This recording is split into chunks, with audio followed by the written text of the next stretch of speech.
a gente está falando sobre o livro de Ruth e o nosso tema é Quando o Caminho Muda Tudo, uma jornada de restauração baseada então no livro de Ruth. E hoje a gente vai para o capítulo 2, a gente vai ler a partir do versículo 1. Ruth, capítulo 2, a partir do versículo 1, diz assim: Noemi tinha um parente por parte do marido. Era um homem rico e influente. Pertencia ao clã de Elimeleque e chamava-se Boaz.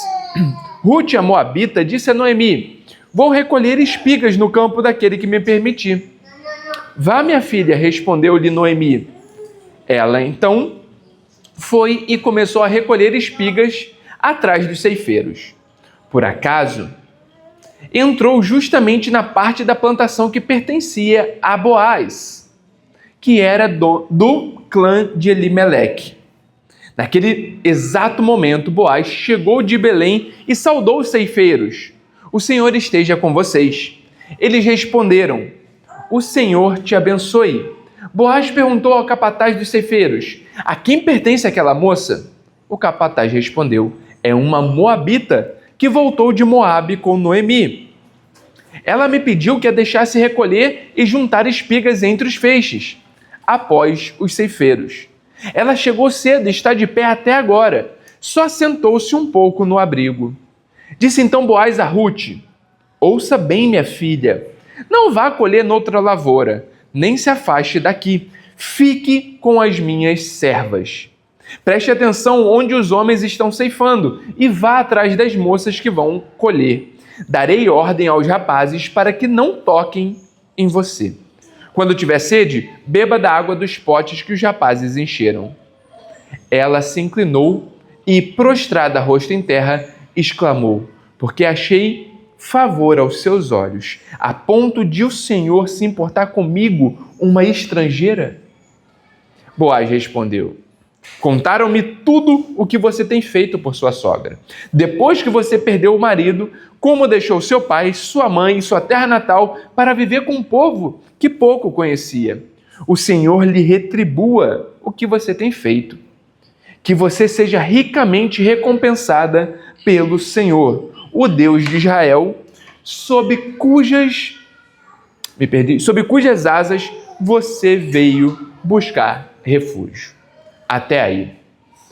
É interessante dessa passagem porque o texto usa com uma certa ironia, falando assim: por acaso ela foi colher nas terras de Boaz. Mas a gente já vai entrar nesse assunto.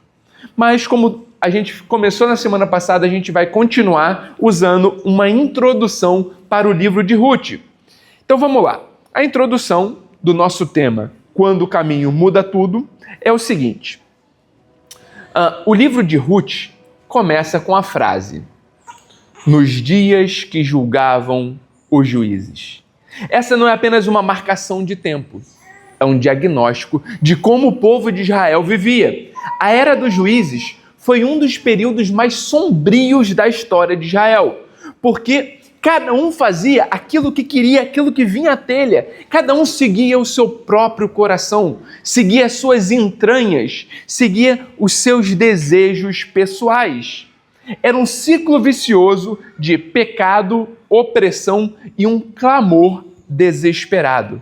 E é em meio a essa escuridão que o livro de Ruth surge como um oásis de esperança.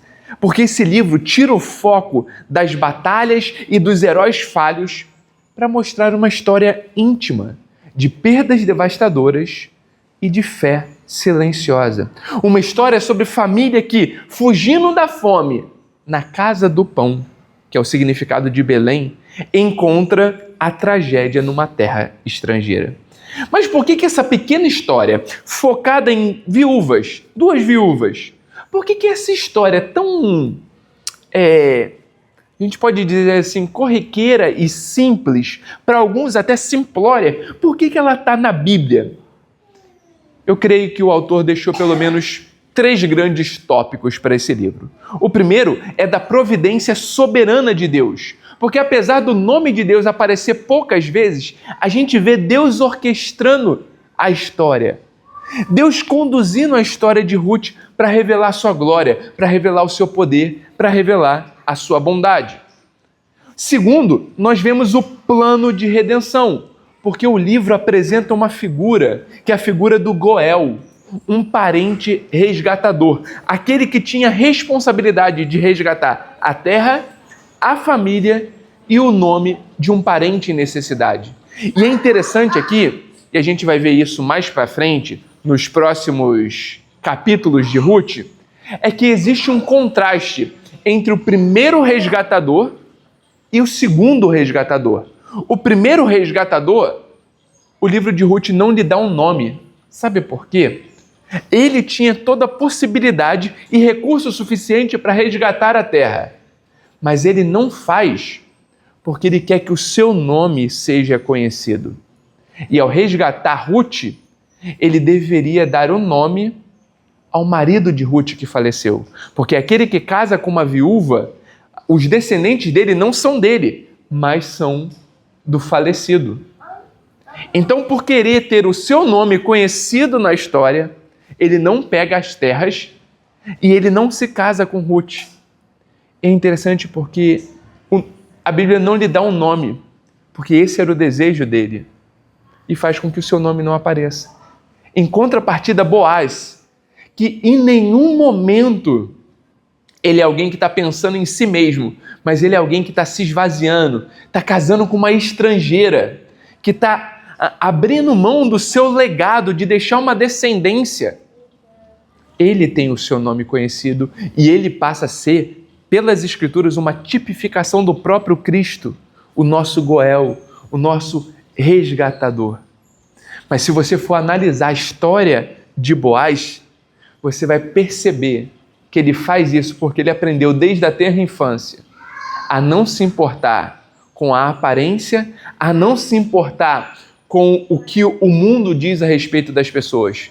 Alguém aqui sabe de quem que ele era filho? De Raabe, uma prostituta. Ele, filho de uma estrangeira, filho de uma prostituta. Ele é alguém que vem, que faz o seu nome grande na terra, mas que não está apegado nisso.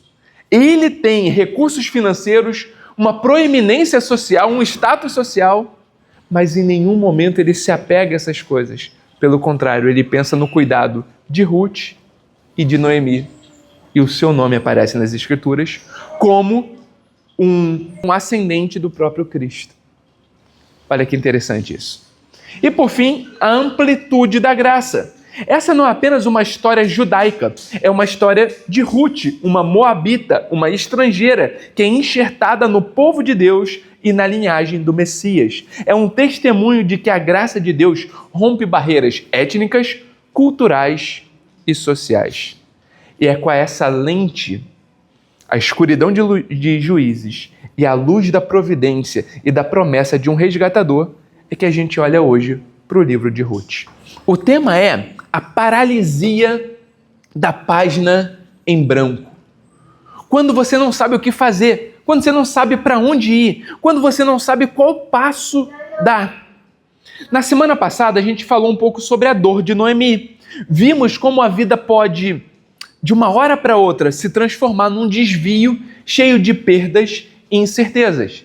Noemi sai com uma certa condição financeira. Ela sai com o marido, com 2 filhos, ela sai bem. E, de repente, ela se vê desamparada de um marido, desamparada dos filhos, numa terra estrangeira, e agora Noemi é um nada. Noemi é Mara, a amargurada. A gente viu como que a vida pode de uma hora para outra, nos passar para trás e nos destruir. Mas a gente saiu de lá com uma promessa de que mesmo em meio ao deserto, Deus continua trabalhando. É nesse cenário de escassez, é nesse cenário de desesperança, de caos, que surge uma luz no fim do túnel. Mas hoje eu quero falar do dia seguinte à tragédia. O que você faz? Perceba isso aqui, preste atenção. O que você faz quando a tempestade passa? Quando a poeira assenta e tudo o que resta é o silêncio e a pergunta: e agora? Você passou por uma tragédia, ok. Só que agora você precisa lidar com os danos da tragédia. Você passou por uma situação hostil. Mas ok, a poeira baixou e você precisa lidar com as consequências das escolhas que você fez ou com a consequência das escolhas que fizeram por você. Talvez o acaso, como o texto aqui ironicamente coloca, ou quando pessoas tomam atitudes diversas. E agora você precisa lidar com essa situação. É a sensação da página em branco. E talvez você a conheça bem. É o sentimento depois de uma demissão inesperada, quando o LinkedIn agora parece um abismo. É a quietude da casa, quando os filhos crescem e saem, e o propósito que te movia parece ter saído com eles. Os sonhos, as projeções. É o diagnóstico médico que te obriga a reescrever todos os seus planos para o futuro. Eu não sei qual que é o seu. Eu não sei o que você está passando, mas que agora você passou e decisões precisam ser tomadas a partir daí. A vida precisa continuar a ser escrita a partir desse caos, a partir dessa tragédia. São nesses momentos que a incerteza ela passa a ser paralisante. Nós queremos que Deus nos entregue um mapa completo, um GPS divino com a rota recalculada e o destino final bem claro. Mas na maioria das vezes, o que temos à nossa frente é apenas neblina. E a pergunta que ecoa na alma é: tá bom, por onde que eu começo? Tá, eu saí dessa situação. O que eu faço agora? A vida me apresentou esse caos. Como que eu lido com ele agora? Quais são os passos que eu preciso dar? Quais são as atitudes que eu preciso tomar? É exatamente nesse ponto que encontramos Ruth no capítulo 2. A dor do luto ainda é recente. A geladeira está vazia. O futuro é uma incógnita. É aqui que a jornada da restauração dá o segundo passo e talvez o passo mais importante. Já que agora a gente está diante de uma página em branco, qual que é o vilão dessa história? O vilão da semana passada era desesperança. Qual que é o vilão agora? Eu acredito que o vilão são dois, são vilões. O primeiro é a paralisia da incerteza e o segundo, a vulnerabilidade da ação, a fragilidade de quais passos eu devo tomar. O primeiro vilão, ele é interno, é a paralisia da incerteza. Pensa aqui comigo em Noemi. Ela está amargurada, ela está sentada, ela está passiva. A dor a consumiu a ponto dela não ver mais nenhuma saída. Noemi, e agora? E agora? E agora eu sou Mara. Como assim, Noemi? O que você vai fazer? Quais as atitudes você vai tomar? Eu vou sentar e chorar, porque Deus me trouxe profunda amargura. Eu agora vou ficar apática, porque afinal de contas eu sou vítima dessa situação desastrosa que me aconteceu. Eu não pedi para o meu marido morrer, ele morreu. Eu não pedi para os meus filhos morrerem, eles morreram. Eu sou uma vítima dessa situação. Então só me resta agora sentar e chorar. A dor a consumiu a ponto dela não ver nenhuma saída. Ela representa o que a incerteza faz conosco. Ela nos convence de que não há nada a fazer. É a voz que sussurra: viu, isso é arriscado demais. Você não vai conseguir. Você é uma estrangeira aqui, ninguém vai te ajudar. É melhor ter ficado quieto e esperado o pior. Essa paralisia se alimenta do medo, do desconhecido e nos impede de dar qualquer passo. Eu não sei se você já passou por isso em algum momento da tua vida. Em olhar para um cenário totalmente hostil e falar: Deus, e agora? Parece-me que ultimamente Deus tem me colocado nesse tipo de situação. Primeiro lá em Ourinhos, uma igreja de 120 pessoas, cai para 60, depois cai para 30, com pandemia, com morte de líderes, perco os 4 líderes que tinha na igreja. Eu falei: agora, Deus. Depois a gente vem para Santos, parece que as coisas vão engrenar, uma nova situação nos joga.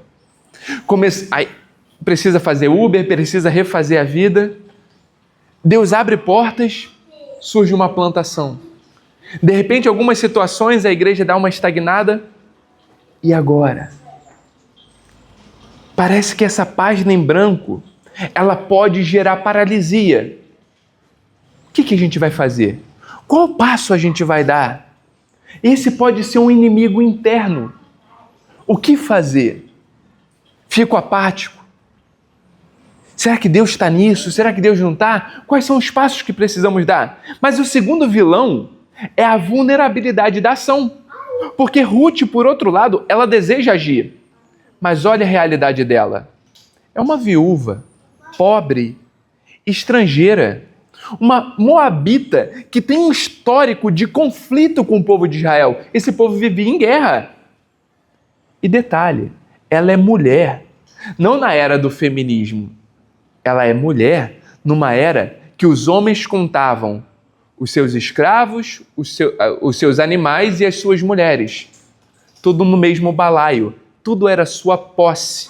Para você ter noção da dignidade da mulher naquela época, se o marido morresse, a herança passava para os filhos, homens. Se os filhos homens não fossem maior de idade, quem cuidava era o escravo da família. Se a família não tivesse escravo, os bens passavam para o parente homem mais próximo. E ele passa a ser o Goel, ele resgata. Porque mulher, naquela época, não tinha dignidade, não tinha relevância social. Agora você imagina, uma mulher viúva, estrangeira de um povo hostil. É mais ou menos isso que... É isso que Ruth está passando. Ir para o campo de um desconhecido para rebuscar, a palavra rebuscar aqui é, os ceifeiros passavam e recolhiam o alimento. O que caía no chão, pela lei, eles não podiam pegar, porque era uma forma dos pobres, das viúvas e dos estrangeiros terem alimento. Então eles vinham rebuscando, eles vinham pegando esses alimentos para eles poderem se alimentar. É o que Ruth está fazendo. Catar as sobras que os ceifeiros deixavam para trás. Era o fundo do poço social. Era uma posição de extrema vulnerabilidade. Ela estaria exposta a abusos, desprezo e humilhação.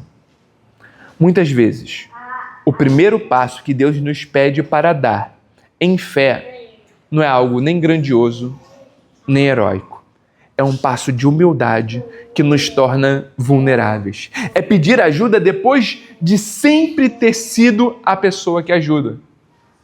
Tem gente que ama ajudar, mas o orgulho é tanto que nunca gosta de ser ajudada. Nunca quer se mostrar vulnerável para os outros. É começar um negócio pequeno depois de ter tido um cargo de prestígio. É fazer um pedido de perdão depois de ser rejeitado. O vilão aqui é o risco real, o medo da exposição, a possibilidade de que o nosso pequeno passo de coragem termine em fracasso ou em vergonha. E se não der certo? E se as coisas não acontecerem conforme o planejado? E se o sonho morrer? E se eu nadar e morrer na praia? É isso que está acontecendo com Ruth. Talvez seja isso que esteja acontecendo com você na atual fase da sua vida. Lembra que a semana passada a gente falou que a gente tinha um mapa de como que a gente gostaria de estar quando a gente estivesse entre os nossos 30 a 50 anos? Será que foi isso que você projetou? A posição social que você está hoje? O relacionamento que você vive hoje? O relacionamento com os seus filhos? Será que os seus sonhos saíram conforme o planejado? Agora aqui, Ruth é desafiada a dar um passo de humildade frente a um cenário totalmente hostil. Ela é uma mulher vulnerável numa situação extremamente delicada. Mas vamos lá. Se por um lado nós falamos do vilão ou dos vilões, vamos tentar agora olhar para a solução. Tentar olhar para aquilo que Deus está fazendo em meio ao caos, em meio à incerteza paralisante, em meio à fragilidade dos passos a serem dados. E aqui eu coloquei o seguinte, são pequenos passos de fé onde a gente percebe a soberania da graça de Deus. Como que Ruth derrota esses vilões? A solução apresentada no capítulo 2 é uma parceria divina e humana. É uma dança entre a responsabilidade e a soberania. É interessante aqui porque a história não acontece com a filha do povo, Noemi. A história acontece com a estrangeira, a moabita Ruth. Sabe por quê? Porque Noemi está paralisada. Porque Noemi é um segundo Caim, que cultiva a autocomiseração, que está sentada falando, tadinha de mim, olha como eu sou injustiçada, olha como eu sofro, olha como que a vida é injusta. Enquanto Ruth está dando passos de fé, enquanto Ruth sai da zona de conforto e toma atitude. Ela não fica que nem aquela historinha da enchente que vai subindo e uma pessoa fica no telhado da casa falando assim, Deus prometeu que vai me salvar. Vocês conhecem essa, né? Deus prometeu que vai me salvar. Vem o primeiro e fala assim, sobe no barco. Fala, não, tá tudo tranquilo, Deus vai me salvar. Continua subindo, um segundo barco se apresenta e fala assim, sobe aí, senão você vai morrer. O negócio tá subindo. Ele fica tranquilo, Deus prometeu que vai me salvar. Por fim, já nenhum barco está passando, mas vem um helicóptero, joga uma corda e fala, vem, porque esse é o último resgate que você vai ter. Ele vai dizer, fica tranquilo, Deus disse que vai me salvar. E aí o alagamento leva o cara e o cara morre. E ele chega diante de Deus e fala assim, você não falou que ia me salvar? E Deus então lhe responde, 3 vezes eu tentei, mas você estava estagnado demais. Deus nos convida a dar passos de fé. Antes da gente começar o culto, eu estava conversando com o Juninho sobre isso.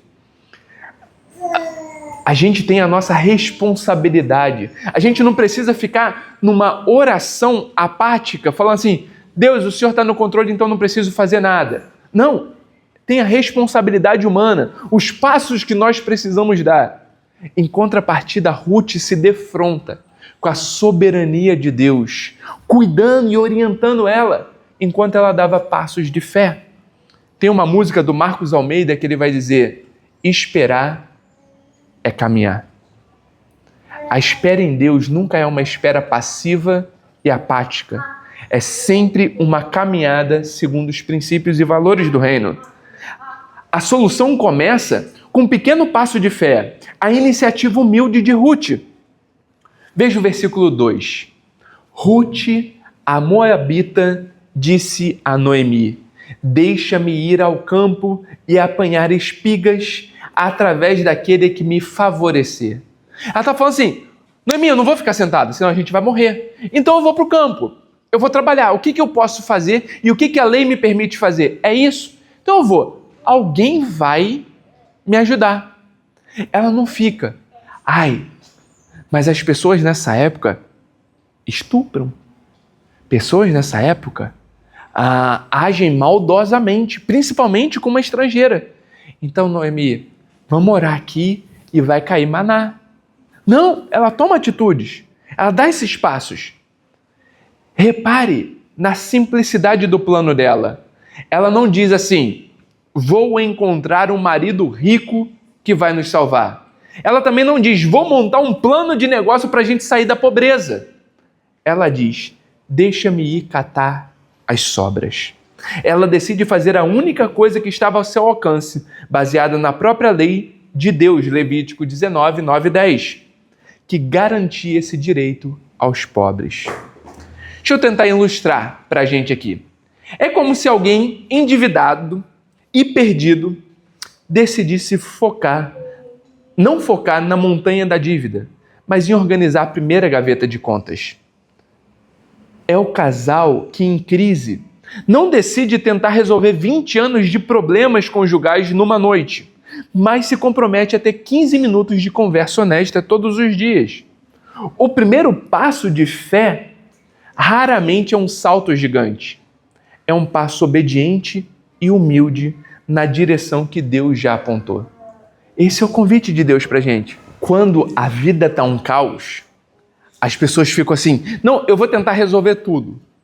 Mas uma vez eu escutei uma pessoa que trabalha com gestão falar assim: quando tudo está um caos, o primeiro passo que tem que dar é arrumar a mesa do escritório. Deixa a mesa limpa. Deixa a mesa organizada. Quando isso estiver organizado, aí você dá mais um passo simples. Porque de pequenos em pequenos passos, a gente consegue organizar todo o caos ao nosso redor. Foi mais ou menos por aí que Ruth caminhou. Esse pequeno passo encontra algo gigantesco. Perceba a providência soberana de Deus. Olha a frase no versículo 3. Ela foi e chegou ao campo e começou a apanhar espigas atrás dos ceifeiros. E aconteceu que aquela parte do campo pertencia a Boaz. Olha a ironia sutil do autor. Eu acho a Bíblia muito rica, porque ela não apresenta um Deus severo, carrancudo, que só trabalha com fatos e verdades. O nosso Deus, ele é cômico. O nosso Deus, ele é relacional. Ele coloca humor na sua palavra. Aqui fala assim, aconteceu o quê? Ou seja, meio que jogou o dado e ela chegou num terreno que pertencia logo ao parente do seu ex-marido. Aconteceu. Olha que acaso. São aqueles acasos que acontecem na nossa vida que a gente fala assim, é uma Jesuscidência. Nunca aconteceu com você, né? Essas Jesuscidências que Deus vai provendo. Aconteceu o quê? Aqui o autor bíblico, ele pisca para nós. Não existe acaso no vocabulário de Deus. O Michael Gorin, ele vai falar que a história bíblica inteira nos mostra um Deus que soberanamente governa a história para cumprir os seus propósitos redentores. Ou seja, Deus age no ordinário, fazendo aquilo que é extraordinário. Às vezes, numa conversa casual, se revela como um propósito divino. Não foi o que o Rogério falou aqui mais cedo? Poxa, foi um amigo que me mandou uma mensagem e isso fez toda a diferença. Às vezes, Deus sussurra com coisas simples e nessa simplicidade, Ele revela a sua glória. Nessa simplicidade, Ele revela o seu poder. Finalmente, a solução se completa com a graça surpreendente de Deus encarnada em Boaz. Boaz não apenas permite que ela rebusque, ele a vê. Ele pergunta sobre ela, ele a abençoa. Olha o versículo 12. O Senhor retribua o que você fez, que seja ricamente recompensada pelo Senhor, o Deus de Israel, sob cujas asas você veio se abrigar. Se ele fosse alguém orgulhoso, arrogante, ele ia falar assim, vem cá, filhinha, o pai aqui tá on. Vem cá, aqui tem grana. É o velho da lancha, aqui é o velho da lancha. Tá resolvido. Mas ele é tão humilde, ele é tão simples, que apesar dele ter uma fortuna, ele olha para aquela situação e fala assim, o Senhor está te abrigando, o Senhor está estendendo a asa e cuidando de você. Olha que imagem poderosa, o Deus de Israel não é um Deus distante, ele é um refúgio, um ninho seguro. Hoje o Rafael foi fazer uma peripécia e subir em cima da mesa e ele foi batendo a boquinha gradativamente. Ele foi caindo e pum, pum, pum, bateu 3 vezes. Aí você tem a postura do pai e a postura da mãe. Primeira postura do pai. Eu cheguei primeiro, olhei, não estava saindo sangue, não estava fazendo nada. Eu falei assim, tá vendo, filho? Papai falou, não. E peguei ele no colo. Ele viu a mãe assim, ô bebê. Ele estendeu os 2 braços e foi para ela. Depois eu falei, vem cá, filho. Ele fazia assim, ó. Não. Tem horas que Deus age como essa mãe acolhedora. Na sua palavra tem uma hora que ele diz que, como galinhas, eu quis cobrir vocês debaixo da minha asa. Eu vi a Thalita assim, a mãezona coruja, tentando envolvê-lo. Tem momentos na nossa vida que são de profundas vulnerabilidade. E Deus nos resgata como essa mãe. Deus nos coloca debaixo das suas asas. Deus nos protege, Deus nos envolve. A graça continua. Boaz lhe dá proteção, água, comida da sua própria mesa e secretamente ordena aos seus servos que deixe cair mais espigas para ela. Está lá no versículo 16. Isso não é apenas provisão, é honra. É uma graça que vai além da necessidade, uma generosidade que restaura a dignidade. Ruth esperava sobras e recebeu lugar à mesa. É assim que Deus faz conosco. As nossas escolhas, a escolha de Elimeleque, de Noemi, os levou à tragédia, à destruição por conta da rebeldia do coração deles. A restauração acontece pela soberania de Deus em cuidar do seu povo, em estender graça e favor sobre o seu povo. Por isso eu quero terminar trazendo essa moral da história, que é seu próximo passo e as asas de Deus te envolvendo. Qual que é a grande lição para nós, aqui em Santos, 2025, lidando com as nossas próprias páginas em branco? Eu não sei qual que é a sua página em branco. Eu não sei qual caos que você passou e que agora você precisa dar passos e você fala assim, tá, para onde?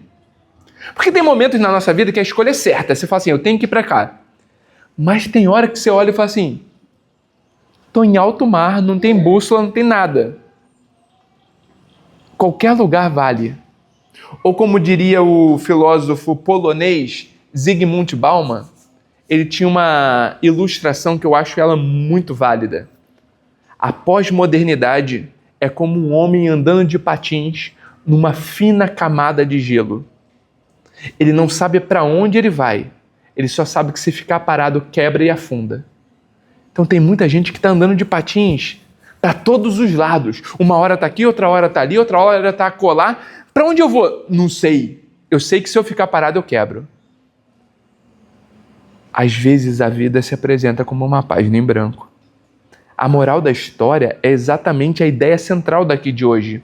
Pequenos passos de fé abrem portas para o cuidado e para a provisão de Deus. Deus não está pedindo que você tenha as respostas. Deus está te convidando a dar o próximo passo de obediência, por menor e mais humilde que pareça. Qual que é para você o ir ao campo para buscar espigas? É fazer aquela ligação que você está adiando? É iniciar aquela conversa difícil com o seu cônjuge? É se matricular num curso? É voltar a servir na igreja em algo simples? O Tim Keller, ele vai argumentar o seguinte, argumentava, né? A fé cristã não é um fatalismo passivo, é um chamado à ação corajosa, confiando que a nossa ação se entrelaça com a ação soberana de Deus. Nós damos o passo, Deus guia, o aconteceu que. Entenda o seguinte, isso foi até uma coisa que eu estava conversando com o Juninho agora cedo. Nossa conversa estava presente aqui no sermão, Juninho. Às vezes, a gente joga uma responsabilidade pro Deus está me revelando o quê? E a gente vive de modo alheio à realidade. Porque as revelações na Bíblia, às vezes, acontecia uma vez na vida do profeta. E aquela revelação conduzia a vida inteira do profeta. Hoje a gente fica assim, Deus, namoro ou não namoro? Deus, faço ou não faço? E a gente vai vivendo como se a gente tivesse um horóscopo do dia gospel. O que Deus está nos chamando para fazer é para de atribuir ao místico as decisões que você precisa tomar por princípio. Para de tentar transferir uma responsabilidade que não é minha. A responsabilidade minha é, eu vou conduzir a tua vida para minha honra e glória. A tua responsabilidade é, tome atitudes segundo os princípios e valores revelados na palavra de Deus para minha honra e glória. Foi para isso que eu te chamei. As pessoas ficam, qual que é a minha vocação? Está na Bíblia. Mateus 28, do 18 ao 20. Como que eu tenho que ser um marido? Está na Bíblia, está revelado. Ah, como que eu tenho que criar filhos? Tanto um quanto o outro está em Efésios. Como que eu tenho que me relacionar com os meus pais? Como que eu tenho que atuar no meu trabalho? A Bíblia nos mostra cada área de importância na nossa vida. E ela não fala, viu, jogue o Urim Tumim e descubra pelo horóscopo gospel qual que é a minha vontade. Não, ela fala assim, siga os princípios e valores do reino para minha honra e glória. E eu vou te conduzir. E o mais importante, Boaz é uma sombra, um tipo do nosso verdadeiro resgatador, Jesus Cristo. Quando damos pequenos passos de fé em direção a Ele, não encontramos apenas provisão, mas um Salvador que nos vê em nossa vulnerabilidade, nos chama pelo nome e nos convida a nos abrigarmos sob as suas asas. Ele não nos dá apenas as sobras da graça, Ele nos senta à sua mesa como filhos e filhas amados. A sua incerteza não precisa te paralisar. A sua vulnerabilidade não é o fim da linha. Dê o próximo passo, o passo de coragem que você pode dar hoje. Qual que é? Observe como, de repente, você pode acontecer de encontrar a graça, o cuidado e a provisão de um Deus que já preparou o campo para você. Essa é a mensagem de Ruth para nós hoje. Caminha. Não fica paralisado pela incerteza. Se os seus passos vão te colocar numa posição de vulnerabilidade, dê esses passos confiando que o Deus soberano, Criador dos céus e da terra, o Senhor do universo, é contigo. Se o seu passo não for para se ensoberbecer, mas se o seu passo for, Senhor, eu quero te honrar, eu quero te glorificar, me guia, entenda o seguinte, Ele vai te colocar nos campos de Boaz, sem que você perceba que você está colhendo na terra prometida. Era isso que eu queria trazer para vocês hoje. Vamos orar? Senhor Jesus, o nosso coração está posto diante de Ti. A nossa vida pertence ao Senhor. Deus Santo, Deus querido, guia-nos para a Sua honra e glória. Guia-nos, Deus, por amor ao Seu nome, que possamos ser testemunhos vivos da Tua bondade, da Tua graça, do Teu amor, do Teu favor sobre a nossa vida. Pai Santo, nós como Igreja do Porto, estamos prestes a dar alguns passos de fé. Esses passos são extremamente vulneráveis, mas nós confiamos num Deus de provisão, nós confiamos num Deus que nos sustenta e num Deus que abre portas. Então, Deus, nos guie para que os pastos que a gente for colher sejam os pastos de Boaz. Em nome de Jesus. Amém.